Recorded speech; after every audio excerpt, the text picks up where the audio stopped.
Hello, everyone, and welcome to the second part of the series, Emerging Trends and Controversies in Reproductive Surgery.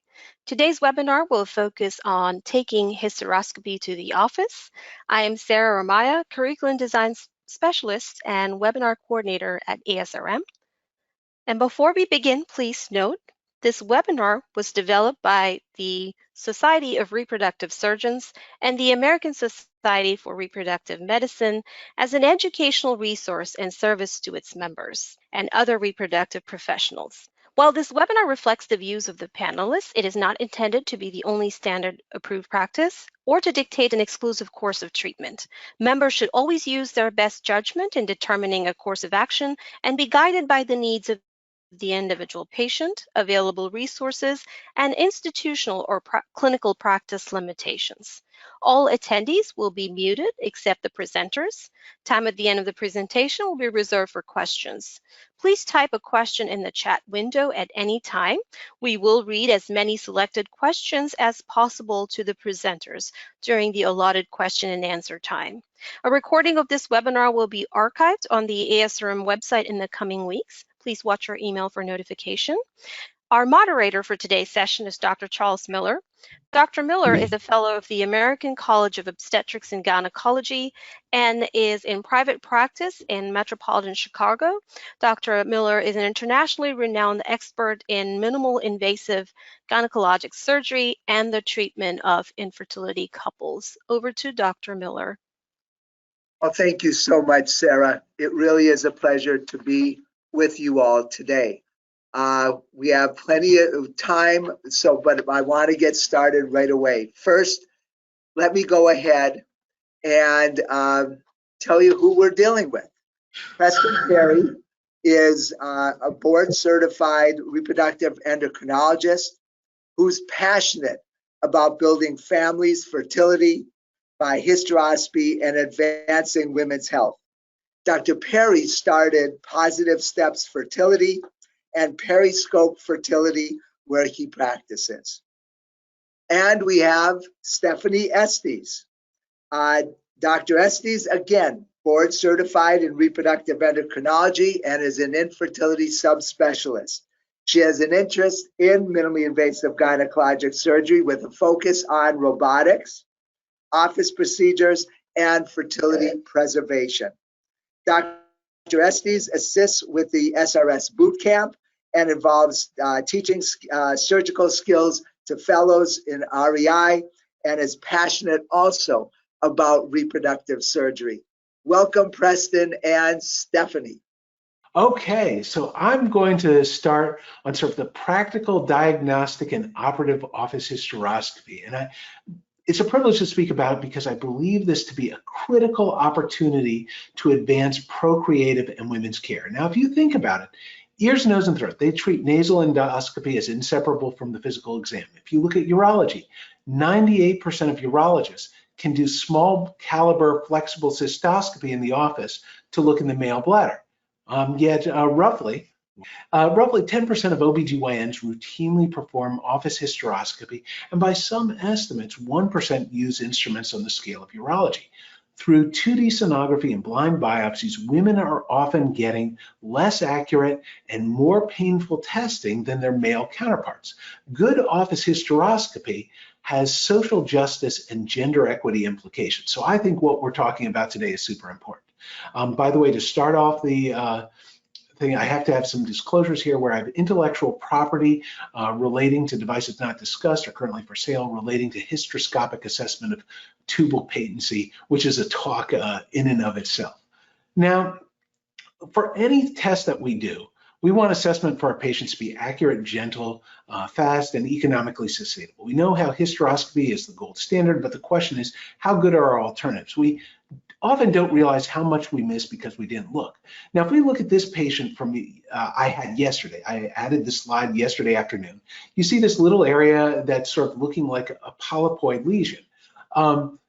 again, this is the hysteroscopy video isn't perfect for the segment shown, but it ended up being that we found that what looked like a polyp on this SIS, really from just looking at residual saline after the hysteroscopy, it ended up just being displaced endometrium.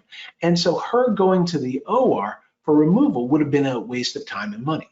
However, more than the false positive, I'm more worried about the false negatives with other forms of testing. Worst of all is not looking. So as we go to this next patient for thing, this woman had years of acupuncture to treat her infertility, never had an exam. And as you look in, you're seeing all these polyps that are filling the uterine cavity, and I would have wanted those polyps addressed before she tried to conceive. This next person failed IVF with another reproductive endocrinologist who told her she had a normal saline infusion sonography. And you see all these little micropolyps throughout the uterus, and that is from chronic endometritis. You see the blood vessel that is there in that smaller polyp, and then in the bottom left, you're actually going to see in just a second sort of this it kind of looks like a sperm actually, where you can see sort of swirling around. Those are blood vessels coursing through what is a pedunculated polyp. And so if you have the endometritis, which again can lower pregnancy rates, and people talk 3 to 4-fold decreases in that. Also, we had a paper in JMIG from earlier this year, which showed that we had a 5-fold increase in tubal occlusion for patients with endometritis on biopsy. And then you throw in the polyp also potentially, not only potentially leading to cancer, but also being detrimental potentially to our fertility. This is not a person or a uterus where I would have wanted to do an embryo transfer under these conditions. But again, she was told endometritis is too small to see with saline infusion sonography, and the polyp was dismissed as just floating debris. This wasn't the perfect conditions for things. And this next patient for things, again, she failed 10 donor inseminations. Now, if you look at that little whitish blob that's there, some of it's amplified from the signal from the hysteroscope, but if you actually biopsy that, it ended up being a super small fibroid. That is on the border of how small fibroids can be. Normally, you can pick them up with ultrasound. You know, I'd even have been tempted to do 1 insemination or 2 with this before going to surgery to remove it, but I certainly wouldn't have done 10 donor inseminations, which is what she had had elsewhere.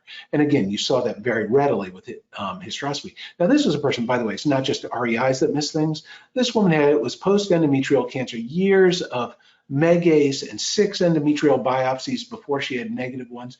And as you looked through her uterus, there were multiple polyps in the corneal region that actually were related to endometrial hyperplasia. And the problem is blind biopsy with the endometrial biopsy samples from the posterior midline in the antiflex uterus, and you will miss a lot of corneal disease. This is not normal and could have been figured out incredibly quickly if you had actually looked.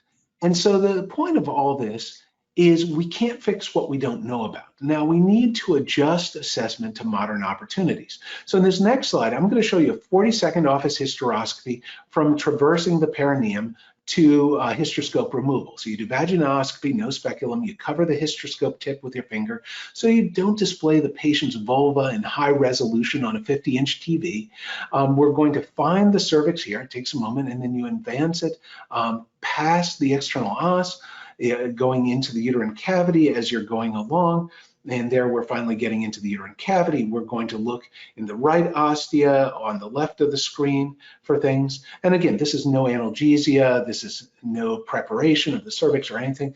Looking over at the left ostia over here. Honestly, I could have probably looked a few seconds a little bit better in that ostia. And then you remove the hysteroscope. This is all of 40 seconds for a complete hysteroscopy. Again, no speculum, no, cervical prep, no analgesia, she doesn't even feel it. And you can get a lot of information quickly. I don't know how many saline infusion sonographies any of you do, but I doubt you don't do many of them in 40 seconds. And more than that, you can actually get additional information. So this is a patient here where we are also assessing tubal patency. Actually, we're adding air bubbles for infusion. You're seeing them disperse through the left ostia. Actually, she actually has retained products of conception. This is 6 months post miscarriage, negative HCG, but that little bit of whitish area at about 3 o'clock, that was sent off to pathology, and it was residual chorionic villi from things. That, again, you know, it was isoechogenic with the endometrium. You weren't seeing it on ultrasound no matter how hard you tried. But then also, again, this is something where we used air bubbles, which were dispersing through the left ostia. And again, our 2017 JMIG publication showed 98 to 100% sensitivity and 84% specificity with this approach. I remember actually, since Dr. Miller's here, I remember first presenting this technique in 2015 at ASRM, and then the Open Endoscopy Forum in 2015. And Dr. Miller was one of the first to express his doubts as to whether this really worked. He called me out on the spot for it. And by the way, you know, there's a joke that says, you know, if we've got data, we go with the data. We got opinions, we go with our own. I'd trust Dr. Miller even over my own data for his opinions. But at the same time, fortunately, beyond our data, there have been separate trials out of Europe and Africa looking at hysteroscopic assessment of tubal patency and showing they can be done accurately. You know, there are other approaches as well. Swirl technique and chromoperturbation seem to have lower sensitivity and specificity than air infusion. But if you compare pre and post hysteroscopy cul-de-sac fluid by sonography, you can actually further improve accuracy as an additional reference beyond air bubble dispersion. And in fact, a prospective cohort paper we had out this year showed 66% of patients with no cul-de-sac fluid change after hysteroscopy had bilateral tubal occlusion at laparoscopy. And actually, we saw that 92 to 98% of patients with bilateral occlusion of the tubes had no shift in cul-de-sac fluid after hysteroscopy, with 2 to 8% of outliers really having high volume initially and having variability in repeat measures. Point is, you can use hysteroscopy to figure out a lot about people. Now, though the accuracy of hysteroscopic assessment of tubal patency will depend on technique and technology, again, this is going to be receiver operator curves. What has far more agreement is that office hysteroscopy can be done gently. And so this crossover trial comparing diagnostic office hysteroscopy to HSG, we published it in FSNS in 2017, and we showed the two to be night and day different. 54% of women having flexible office hysteroscopy, and this was even with a speculum, they had no discomfort, and it was 91% really comparable to a pap smear. And most of the people with moderate severe maximum, they had stage 4 endometriosis and other issues going on. One had an IBS flare during her hysteroscopy, and that is radically different from HSG. So I believe hysteroscopy can absolutely be done differently, but there are a couple of core principles to really make it gentle and effective. And so the first one, as you look to gentleness, is you got to look at the caliber of your instruments. Now again, for the Paris lumen, you can use your 4.2 and your 3.5 millimeter and do really well. It's the nullips, which are the core people for infertility, that are a lot harder. And again, the average nulliparous lumen is 2.7. And this is really important because you abrade the cervix as you are introducing the hysteroscope. So if you're introducing a hysteroscope and it's stretching it and displacing it, that causes pain and contraction of the uterus relative to if you have small caliber, where you advance along and it's not displacing or causing discomfort. The way to think about it is, do you chew your food? You know, natural orifice comparison. If you chew your food, it's small, goes in easily. If you don't chew your food, you get the choking sensation, and that's what many women experience when they have too large of a hysteroscope. The next thing that we look at is, do you have the anatomy adjust to you? And so can you use a flexible hysteroscope? It's where you have much lower vasovagal rates by not forcing the anatomy to bend. And by the way, be careful if you use urologic cystoscopes. They actually flex in the cervix when you use them there. We've had that happen before. But if you look for this example, where you're forcing the uterus to bend, you're having contractility of the uterus. And by the way, that can cause spasm, that's discomfort. It can throw off tubal assessment. There are a lot of factors that can go into that. Conversely, if you, instead of having it sort of contract by having forced it to adjust to your anatomy, you're using a flexible hysteroscope, then again, it's more gentle. And the analogy for this, again, getting back to the food analogy we had, is when you eat your pasta or your spaghetti, do you eat it cooked or uncooked? How does it feel going down your throat rigid versus if it's just a flexible noodle? So then people do much better with having had, again, flexibility. And the final principle, and this is core for diagnostic, is you want to avoid overdistension. You know, your inflow doesn't necessarily reflect your distension pressure. Your inflow is your distension pressure is your inflow minus your outflow. And this is one of the core things when you have a really large hysteroscope. So you're infusing saline, and if it's occluded by the cervix, you have stretching, and this is where people get a lot of pain with HSG. They get it with occlusive sonosalpingography. However, if you are adding a really small caliber flexible hysteroscope in, and then you infuse, it can actually run out around. And remember, this is very important for your diagnostics because they have inflow only. And so this is very important to avoid significant pain. And in fact, actually, if you look at the people who are going to have your greatest degree of discomfort with diagnostic hysteroscopy, they've had previous cervicitis or previous cryotherapy, which closes off the cervix. The hysteroscope's larger than the lumen, and then also you look for chlamydia or anything leading to tubal occlusion. If you've got inflow without outflow, that causes a lot of pain and stretching. And again, back to the food analogy, you think of not just overeating, but think about Thanksgiving dinner. It's not over when you're full, it's over when you're ashamed of yourself.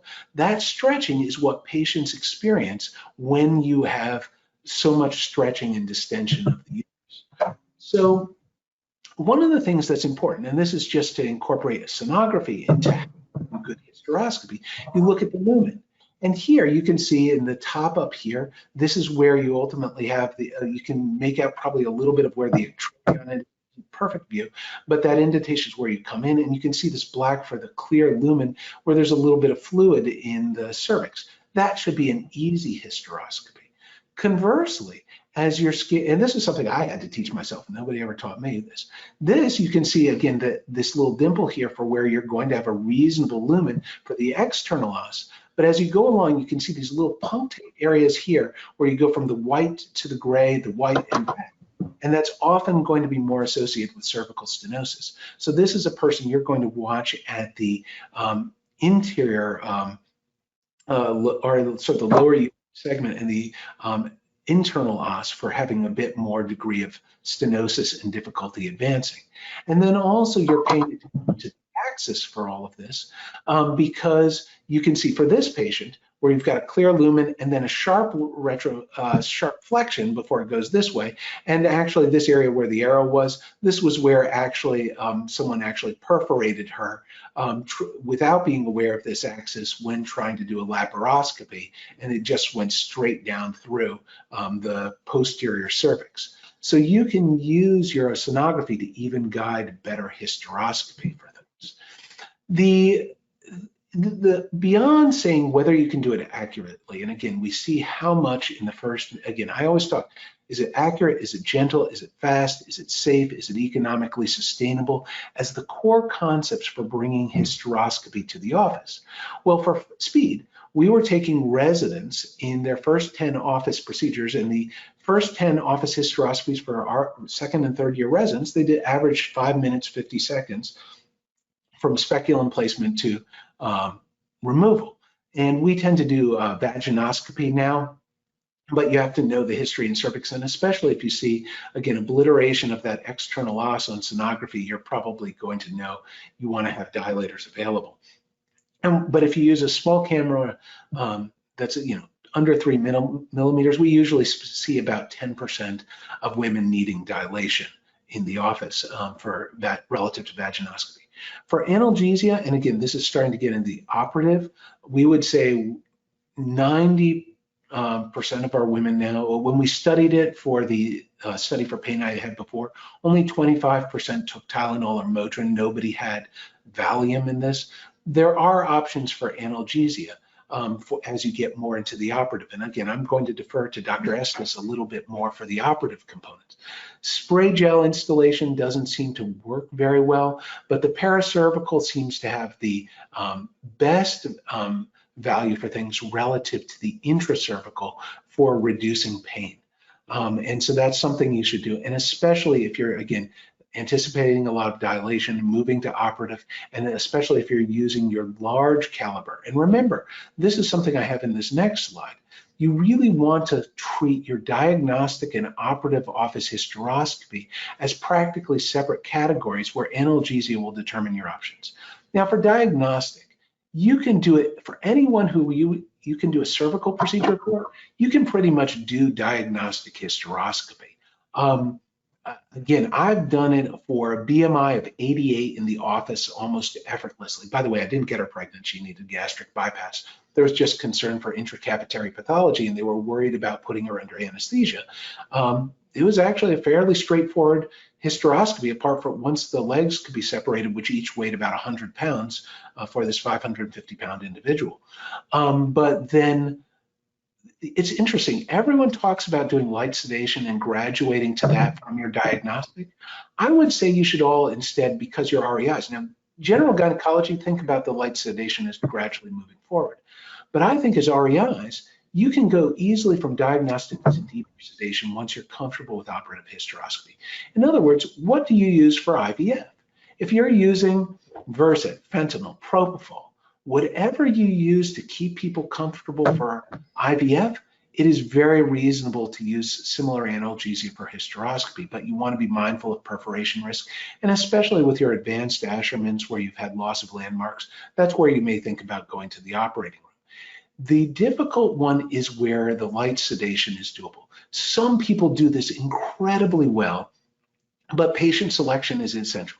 50% will often do well, 25% might have, some discomfort, but they tolerate through it. But there's some where you selected the wrong person and they're screaming bloody murder and scaring your waiting room, and all your nurses are saying, why on earth did we ever do this? I think you need to really get very comfortable with your team and your conditions for operative in the office. For the deeper sedation before you explore light sedation. By the way, remember, reliable distension and analgesia compete with each other. If you have good distension, that means you often have occlusion of the outflow that leads to pain, and that can be an issue. Also, if you use small caliber instruments where you have an inflow only channel, that'll it'll exclude or block your inflow, and as a result, you end up with difficulties with distension. And sort of getting into some last slides here for overall viability. And by the way, this is proving that anyone can do this. This is my 8-year-old practicing polypectomy on a bell pepper for things in the office. But that's also my typical setup with in an exam room. That's where you see the ultrasound there. You see the TV screen. You have a saline hooked up to a pressure bag. And actually, I don't use the bottom light box, that's more for operative, but the small one sort of just above it, that's what I need for my diagnostic. And then also that's the hysteroscope for diagnostic that's just above it. I think whenever you're doing these, you want to figure out a lot of things such as startup costs. Again, I think a lot of people are using single-use hysteroscopes, which again can get people's feet wet, but they're a little harder because they're often in the 4.2 and 4.5 millimeter caliber. But at the same time, your disposable costs start adding up very quickly for many people. And so again, if I'm doing, between myself and the nurse practitioners, we're doing about 1,500 to 2,000 office hysteroscopies a year.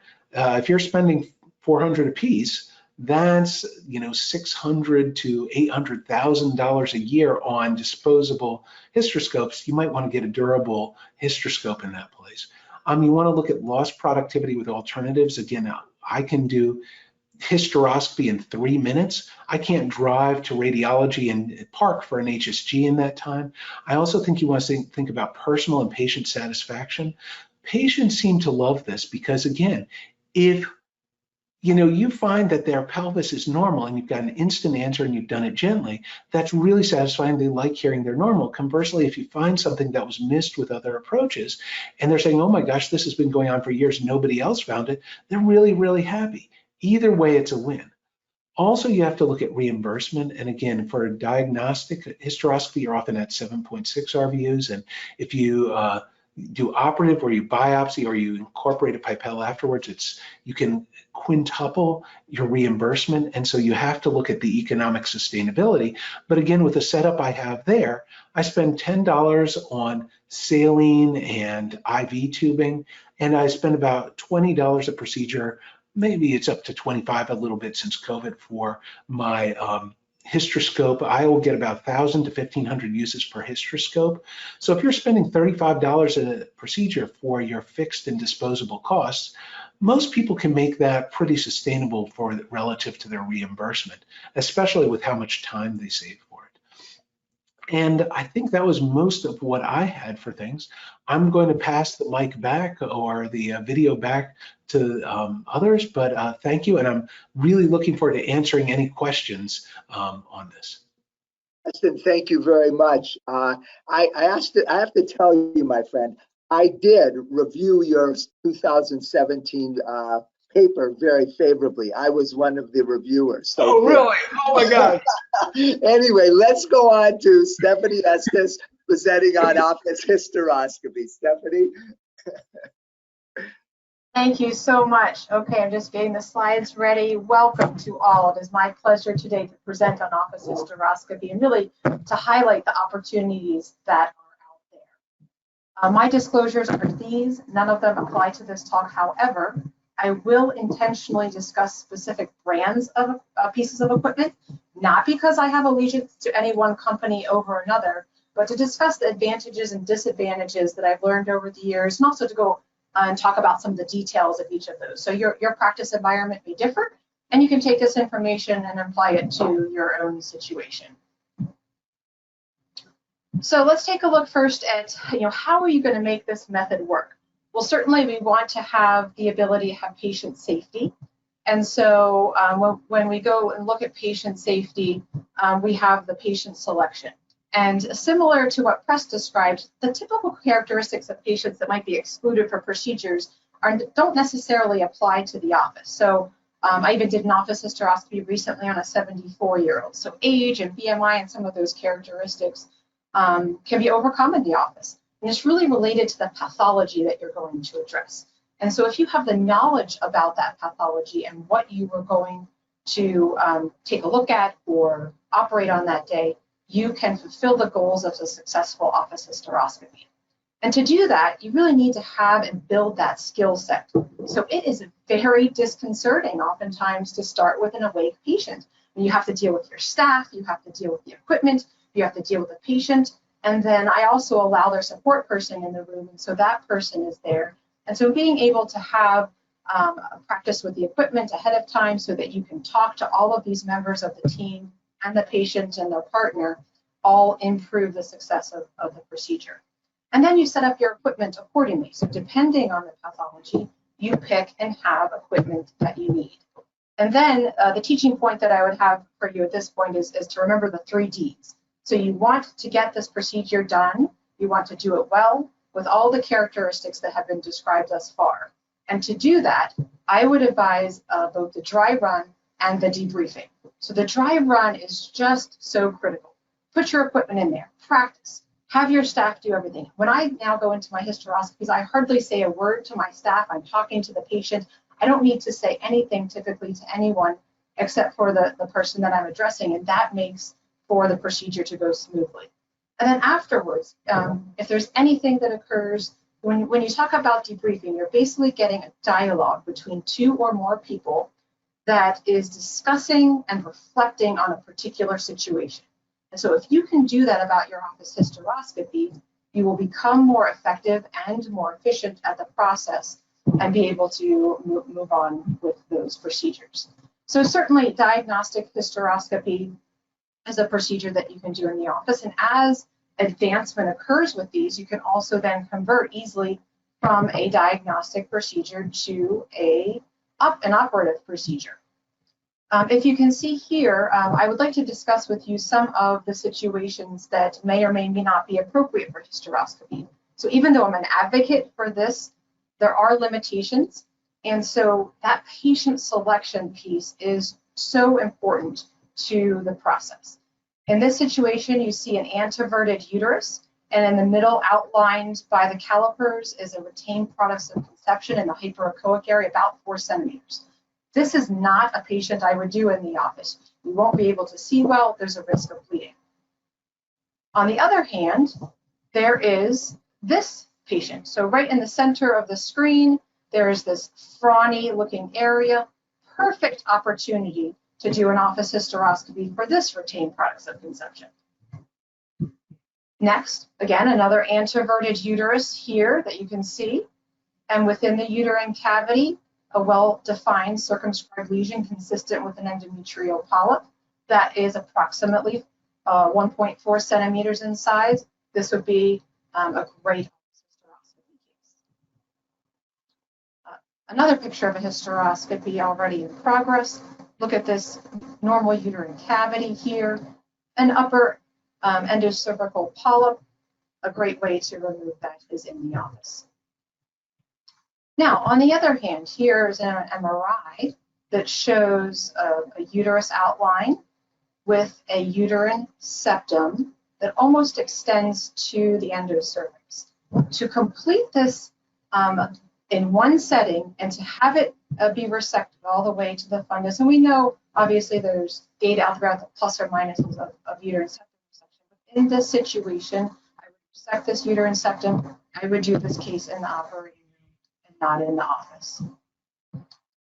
Another situation, lots of IUDs that are malpositioned. This is an IUD where the string was not accessible.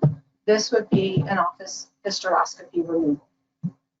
However, this patient that was referred to me had the strings avulsed from her IUD, unlike the other ones which were not seen. These strings were missing.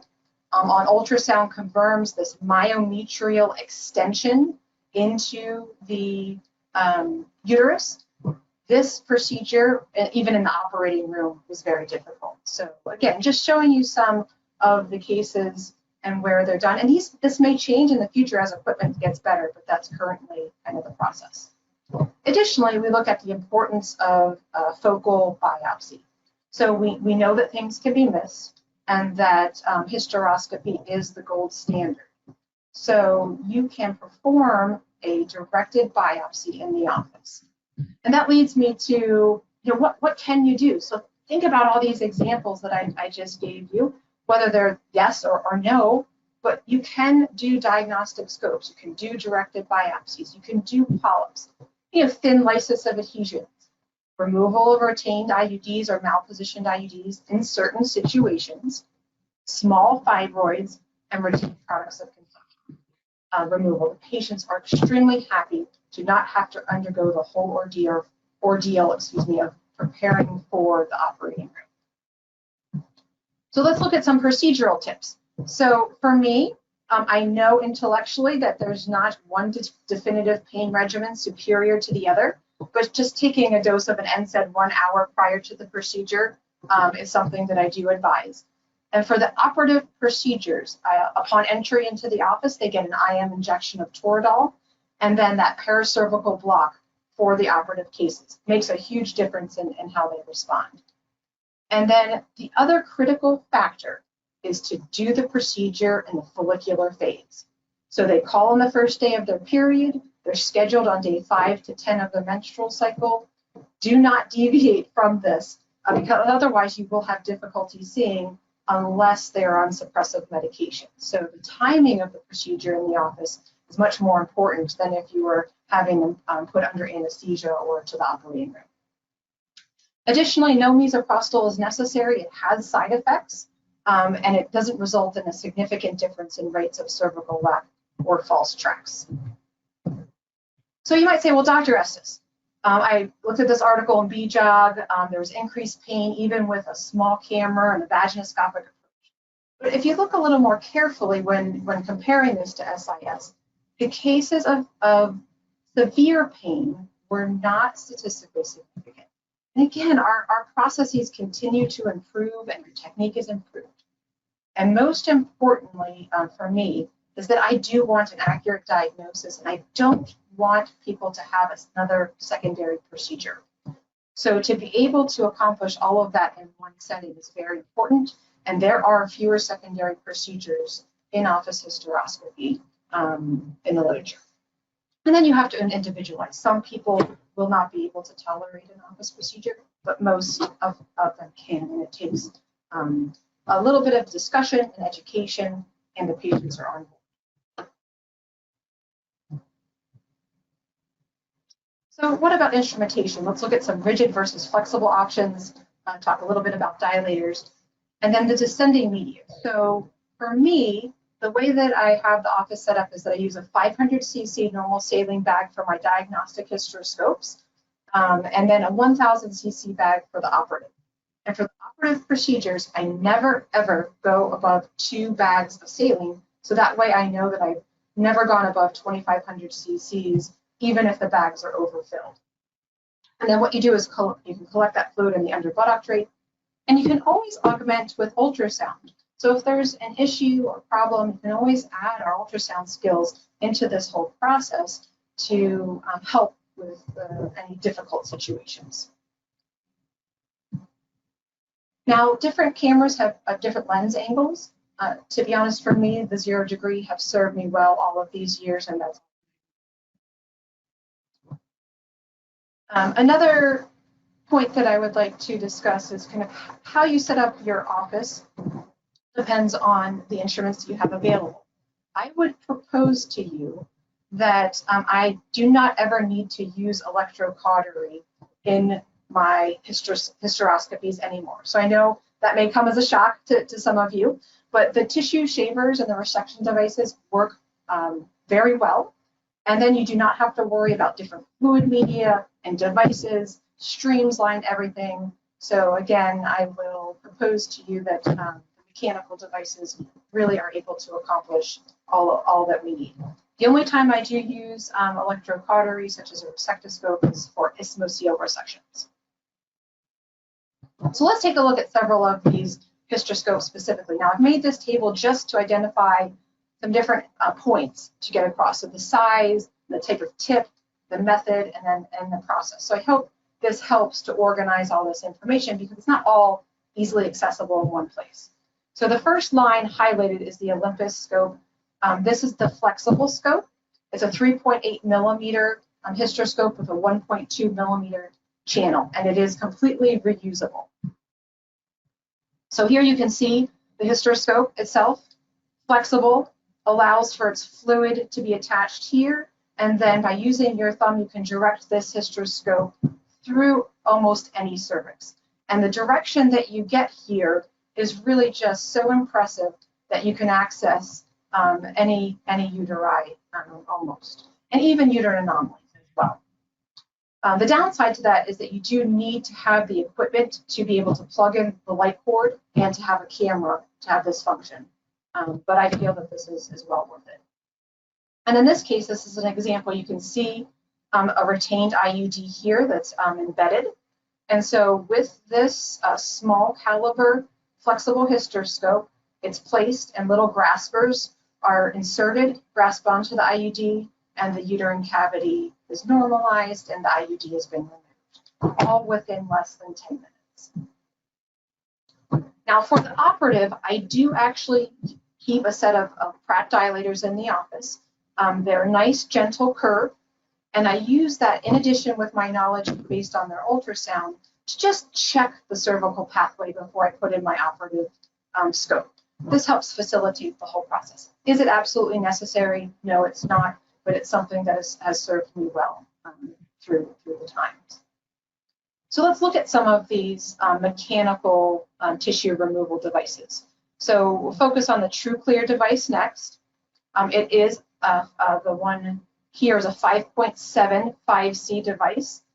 I like this device because it's tapered, so therefore there is decreased resistance and injury to the internal os as it's inserted. It does have a reusable scope and a disposable device. And so here you can see that hysteroscope. There's also the reusable handle. And then the piece that does have to be disposable is the actual resection device. The incisor device here is one example that can be inserted and used to remove all of the different types of pathology that we described previously. A second option is kind of our logic devices. So the regular Myosure device is 6.25 millimeters.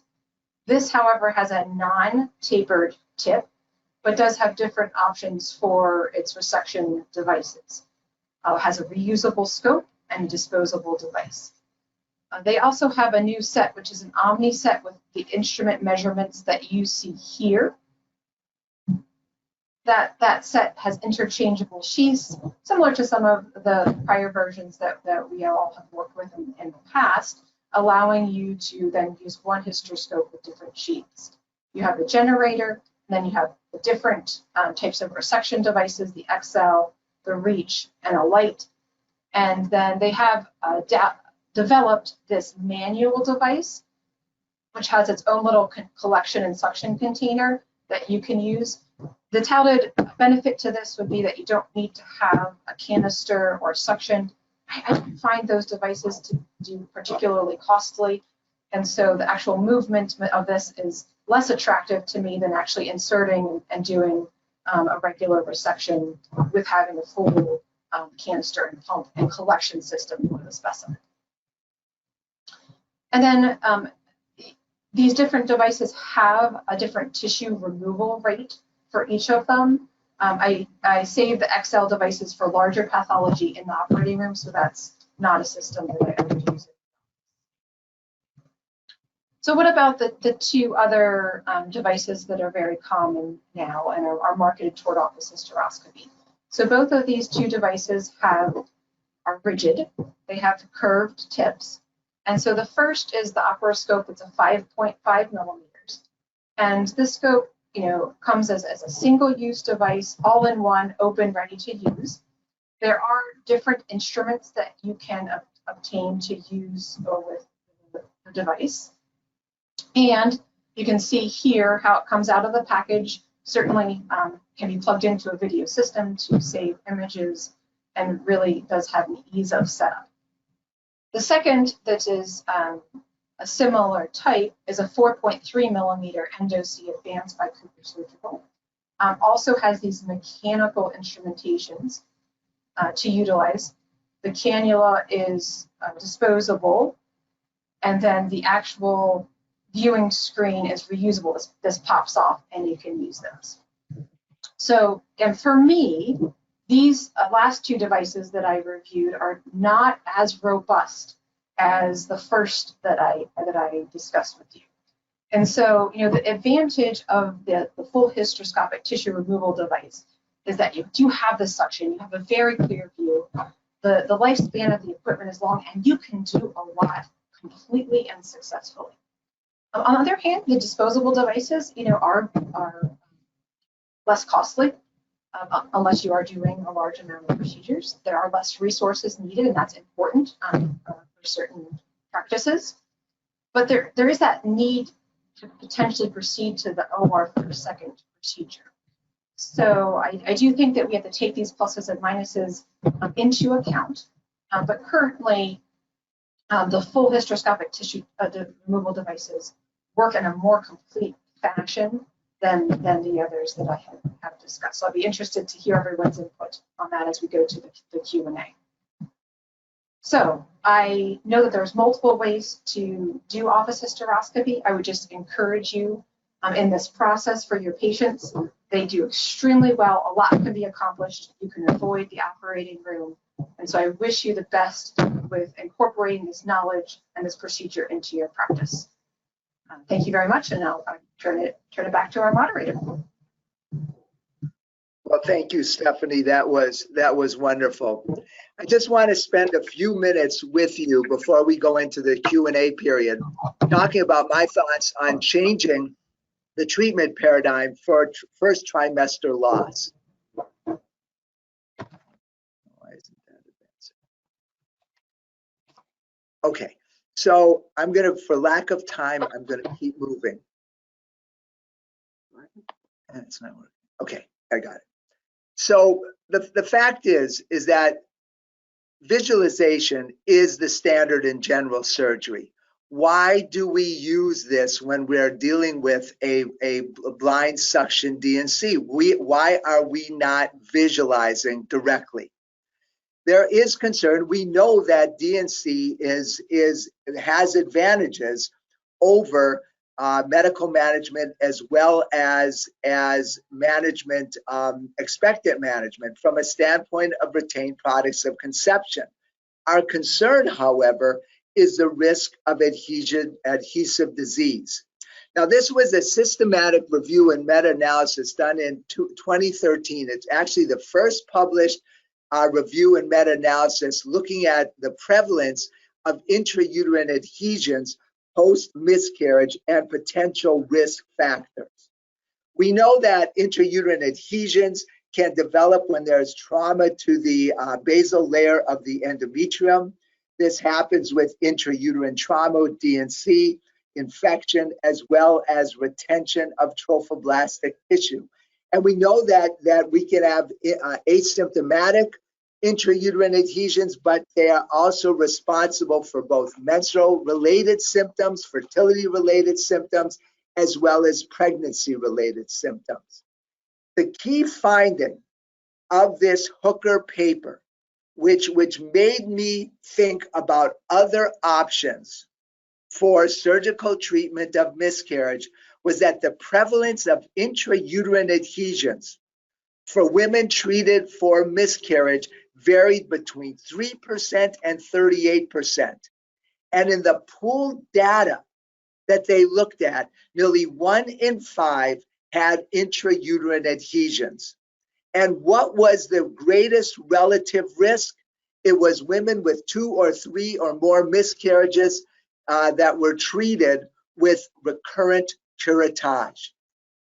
It was that suction curettage, sharp curettage, that led to greater risk of intrauterine adhesion formation.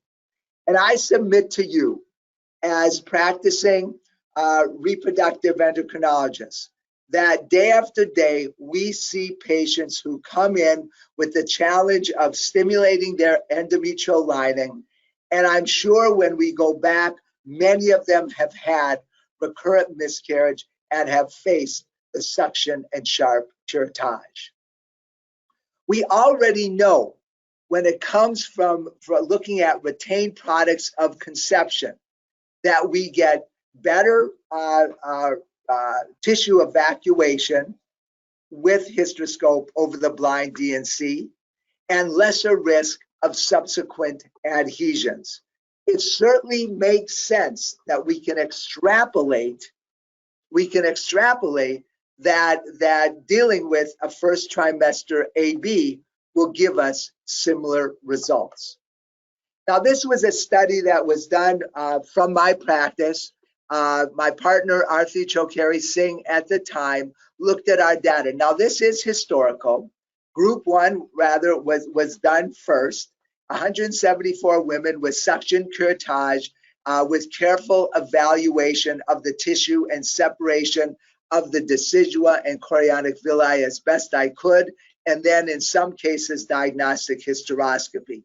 The second group we looked at with operative hysteroscopy with biopsy of the chorionic villi and or fetus, and then a directed suction curettage, followed by a second look hysteroscopy at the time of the procedure to make sure that we identified any tissue that was left.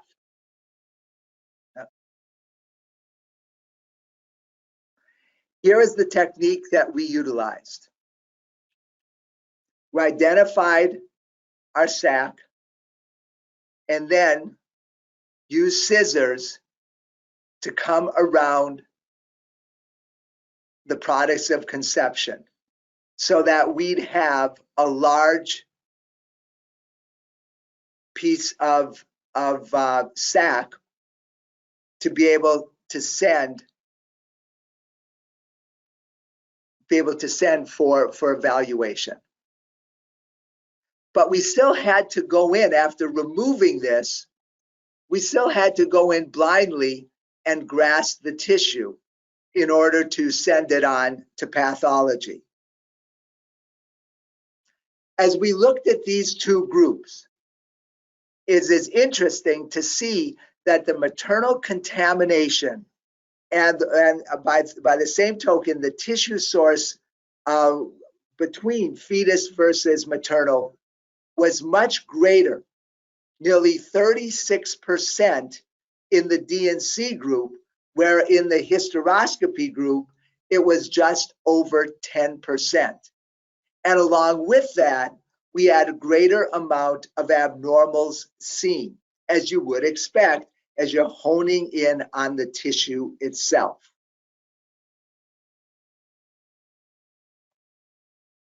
We also saw very low adhesion as well as retained products of conception rate.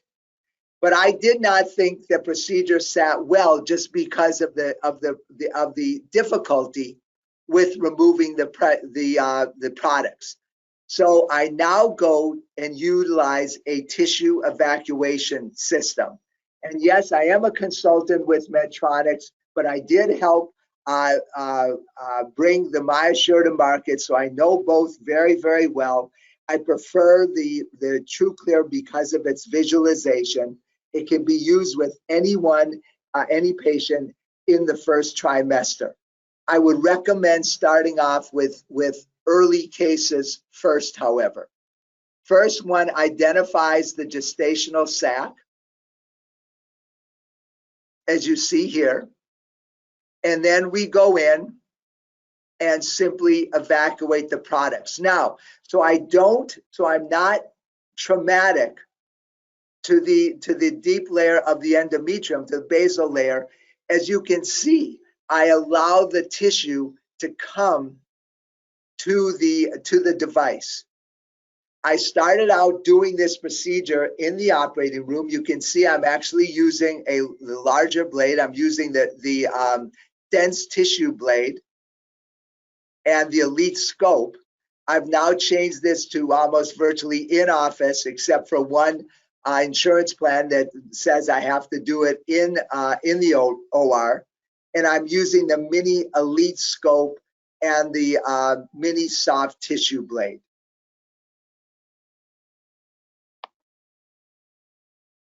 And here is yet another example. You see the products of conception well, yellow, identifying the ostia.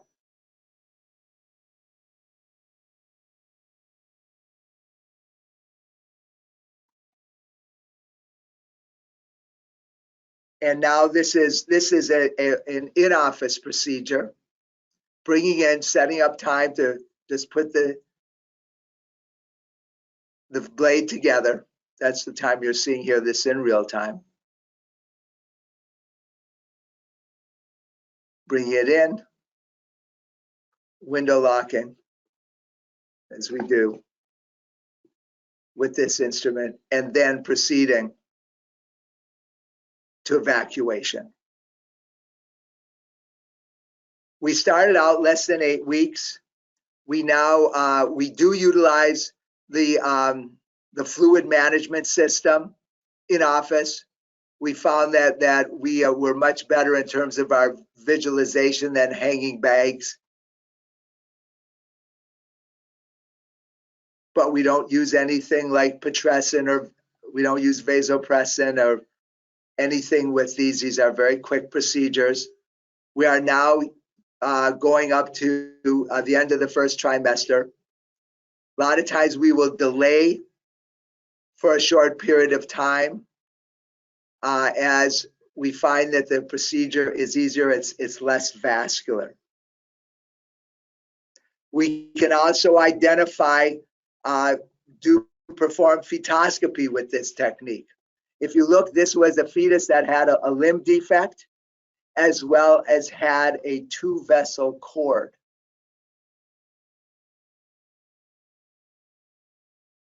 So just a thought on where we're going in office to change the paradigm of first trimester loss. On that note, I will pull up some questions that you all have asked or want to ask. Well, I have a question for you, Preston. Okay, sure. I still have the concern about missing a hydrosalpinx. Great question. And that was one of our huge fears when using air infusion, that you would have that occur. Here are several ways that you can make sure you don't do that. So first, you want pressure equilibration. So if you fill a balloon and then don't add additional pressure, the pressure gradient equilibrium prevents anything else from further entering. If you're using just like if you're using a syringe and distend and then it compresses, so you can have that happen.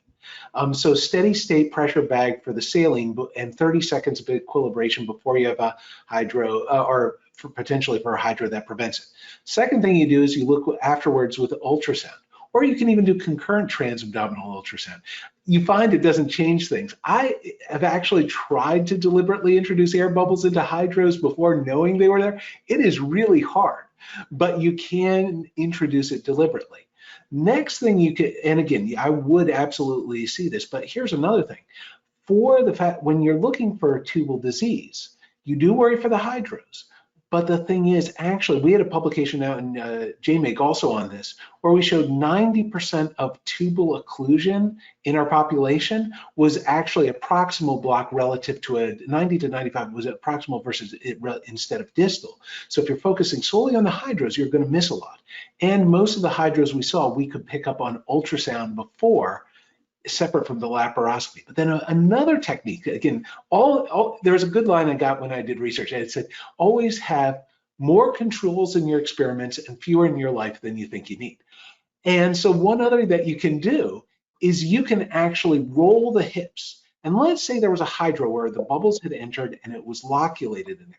If you roll the hips so that they're now inferior, if they were trapped in the hydro, they can then come back out potentially into the uterine cavity, which never occurs. And then the final thing is, I think a few tiny bubbles potentially could do that. But if you use either a stream of bubbles or large bubbles, it is incredibly unlikely to happen. And the challenge is, of course, it's not so much whether that could occur.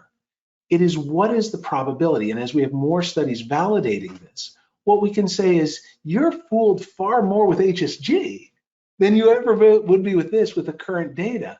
And I think we need more studies and receiver operator curves to further learn. Let's learn from everyone, Europeans, Africa, and Asia, anyone who can do it, I want to learn. Do you have that old Don Ho song, Tiny Bubbles, while they're going through the procedure? I'm sorry, do you have tiny bubbles playing while they're going through the procedure? Yeah, so all you do is, so the FNS 2017 article, we just showed you invert the drip chamber, you flick it a few times, and they'll just travel on through, and it's very easy to add. So, very good, very good. Yeah. Thank you. So, Steph, for you, there's a question by Robert, a couple questions by Robert Weiss. Flexible versus small rigid for diagnostics in office. What systems do you use? Yeah, I do use the Olympus flexible hysteroscope as a diagnostic scope because the patients don't need any pain management, no dilation. It goes very, very quickly and easily. So, and it's also long-lasting equipment because of doing multiple procedures. So I prefer the kind of reusable, flexible hysteroscopes that are out there. Great. A question actually for me from Ben Machichi. I hope I say that right. If not, I apologize. Did you experience any complication during hysteroscopy and early miscarriage?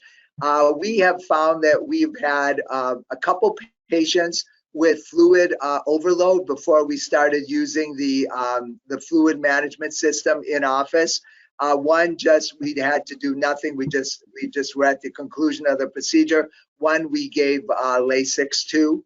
Other than that, I've had no other problems in terms of this, and I've probably now done between 65 and 70 procedures.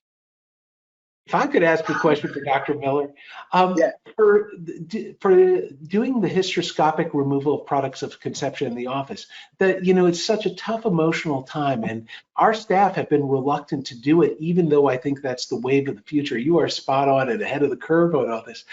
How do you sort of get them to transition, recognizing they kind of want to distance themselves from loss emotionally? Right. I think that that is hard, and I've heard that from other offices, especially when one sees a fetus.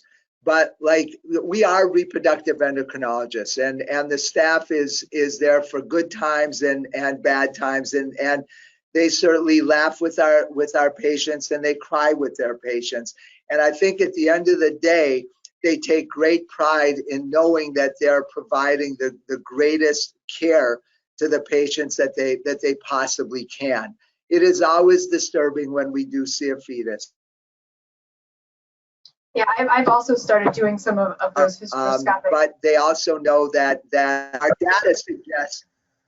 data suggests that we've had one patient with retained, we've had no patients with adhesions. It just makes sense. Steph, you wanted to make a comment? Yeah, I was just gonna say, I've started to do those as well. And I think initially staff are hesitant, but once they see the results of the patient, and also, I mean, there are other conflicts. I mean, if they go into, let's say, a hospital setting, and in our setting, we sometimes operate in the children's hospital where there are like babies crying as they're getting in the pre-op area, and they're having like these boxes of baby clothes on the counter, and that also, you know, has its own challenges. I mean, you can't avoid some of that, but you can actually in your office make it a more controlled situation, which I think emotionally is very advantageous to a lot of patients.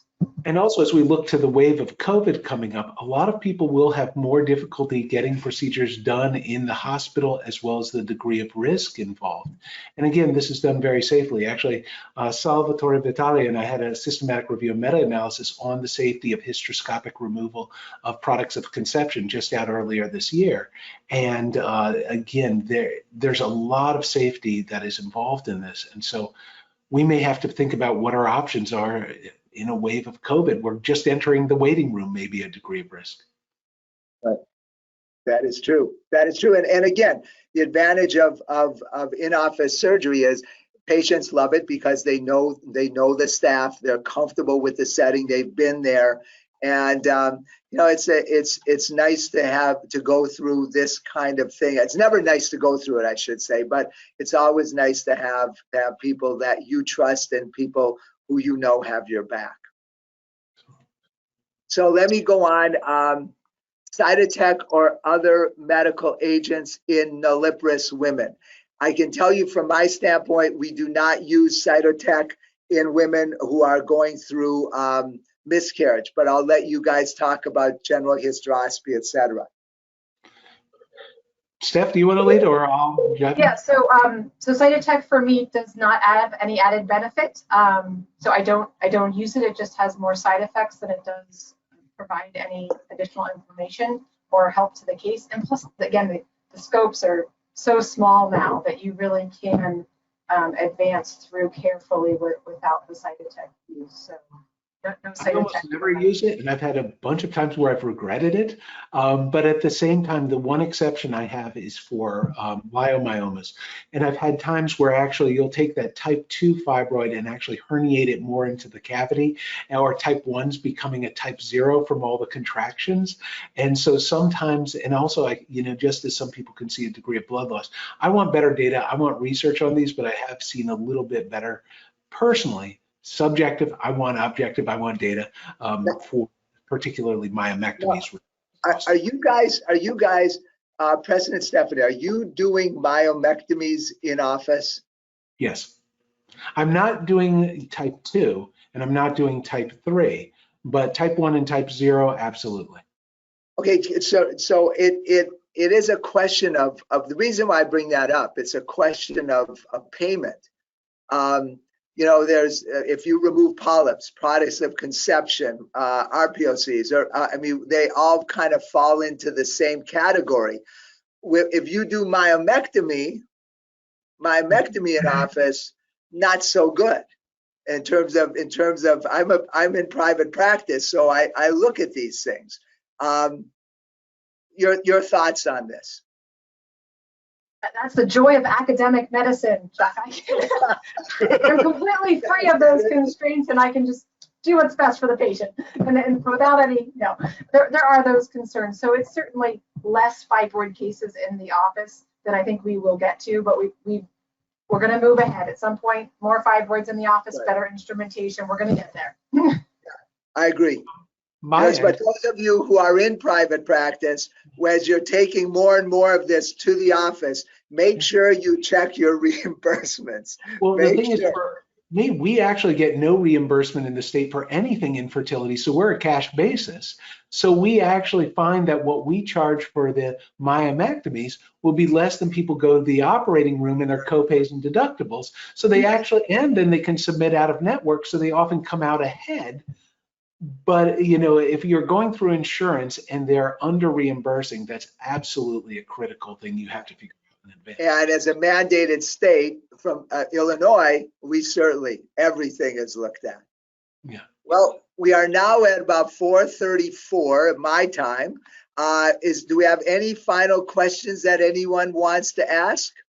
Guys, I've really enjoyed this. I want to thank Society of Reproductive Surgeons, ASRM, Stephanie Estes, Preston Parry. This is Chuck Miller saying, have a great day and get your staff vaccinated. Absolutely, yes. Thank you, Dr. Miller. Write us for all moderating. for any questions. Yes, my pleasure. Thank you. Bye. All right, bye-bye, guys. Absolutely. Thank you to our panelists and Dr. Miller for moderating such an interesting segment in this series. To the attendees, thank you for joining us. You will receive a survey right after the session and by email, and your feedback helps us give you the most relevant information. We appreciate your feedback. This session was recorded and will be available on our website in the near future. Please watch your email for notification. This concludes the webinar.